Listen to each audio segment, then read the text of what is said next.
Hello, this is Dr. Michael Arnheim here again with my colleague Bernard Baer. Hello! Wave, Bernard. Hello! Bernard, as you know, is very knowledgeable on all these points and has his own independent views, which don't necessarily agree with mine. This, quite right. Thank you, Bernard, for pointing that out. This is the fourth in the series of Bear With Me. And this time I want to talk to you about Brexit. Boring! Yes, I agree with you, Bernard. Brexit is boring. But, unfortunately, important. Yes, it's important. And even Jaguar, who is very apolitical, thinks it's important. Don't you? Don't you, Jaguar? Not saying. Jaguar is very tight-lipped, I'm afraid. But yes, it is important because it affects everything in the United Kingdom. Everything. So it's important to get it right. Now the code for Brexit is taking back control. Taking back control from whom? From where? Brussels. From Brussels, correct. But actually, that's a complete mistake, because the real problem isn't Brussels. The real problem is the power of the domestic courts in this country, which has resulted in government policy, for example, being hamstrung in regard to terrorism, for example, like deporting people that the government considers dangerous. That has been thwarted in a number of cases by the courts. Strasbourg. Well, as Bernard points out, the judges in this country do follow Strasbourg very closely, but actually they don't have to. The law is that they are bound to take Strasbourg rulings into account, but they don't have to follow them slavishly. The trouble is that once Brexit occurs, they will continue to do what they're doing. And of course this country will remain subject to the Human Rights Convention and therefore also ultimately to the Strasbourg Court. Should we get out of that? Should Britain actually pull out of the European Convention on Human Rights, which really means the Council of Europe? What do you think, Bernard? No. Bernard says no. Why do you say no? Extreme. It would be an extreme move, and even a country like Russia, even Turkey for that matter, still adheres supposedly to the convention and to the European Court of Human Rights in Strasbourg. So what's wrong is not the convention, let me add. The convention is okay. The trouble is it's been misinterpreted. And let me just talk briefly now about one article which has been very badly misinterpreted. Article 3. Article 3, which prohibits governments from torturing people. That has resulted in many court decisions in this country, in the UK, preventing the government from deporting people back to their own countries, even when the government has obtained assurances from those individuals own countries that they will not be tortured when they are deported. It's called deportation with assurances, and yet the courts have frequently refused to accept those assurances. Well, it may be that those countries' governments that give those assurances will not keep to them. That's possible. But why is that a problem for Britain? Should it be? No. Of course it shouldn't. Quite right, Bernard. Why? Bernard is, of course, a great authority in this area, as in so many. Article 1.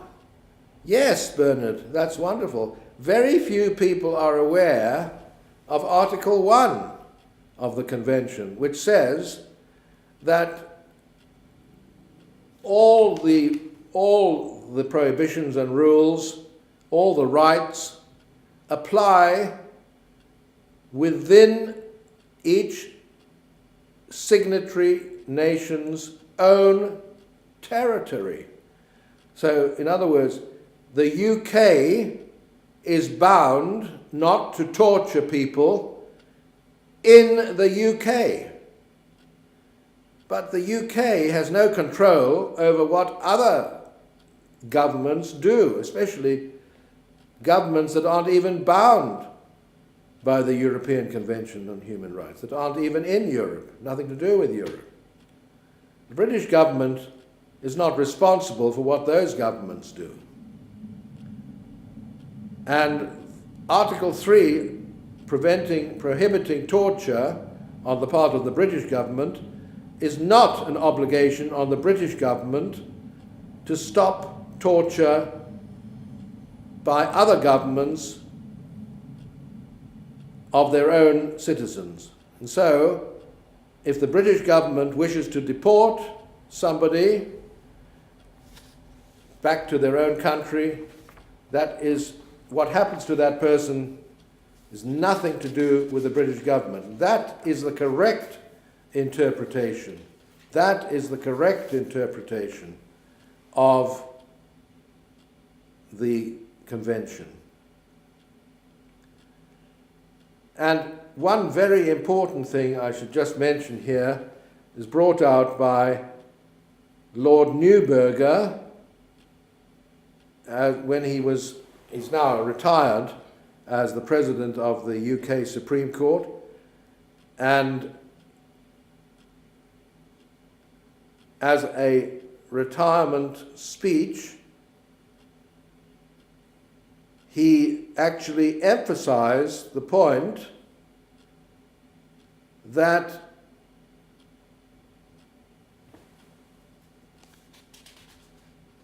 the British government, or Parliament to be more precise, has actually got the power to set aside any decision of any court that it happens to disagree with.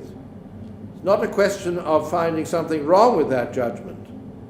It's just a question of setting it aside. And here is exactly what he said. I'll just quote you his exact words. In a speech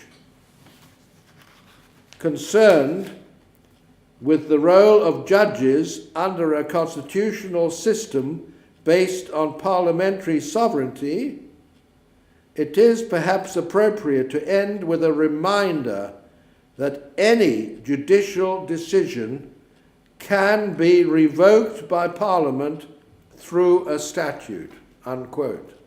Lord Neuberger, himself a judge. Notice he says that this is a system based on parliamentary sovereignty. That's again something that's often lost sight of. In America, the three branches of government, the executive, that's the president, the legislature, that's Congress, and the judiciary, that's the law court, especially the Supreme Court, are co-equal branches. They are equal. Not here.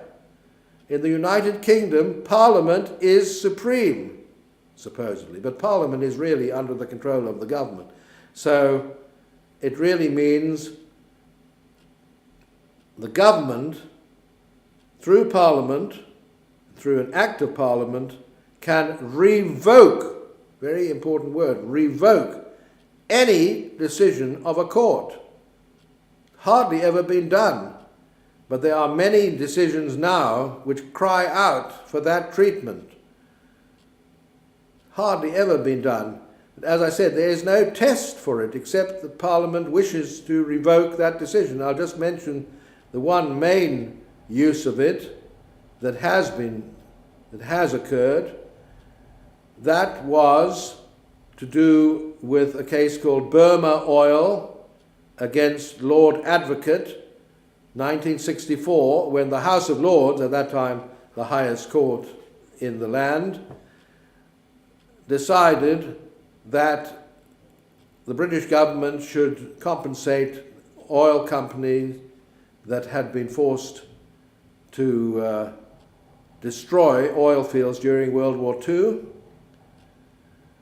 But Parliament revoked that decision of the highest court, revoked it in an act of Parliament called the War Damage Act, 1965.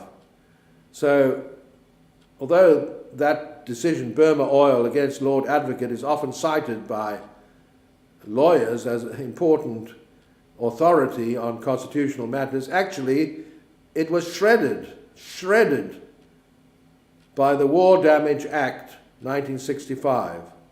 It was revoked. Theresa, are you watching? Revoke some of these bad decisions. What do you say, Bernard? Theresa! Listen up!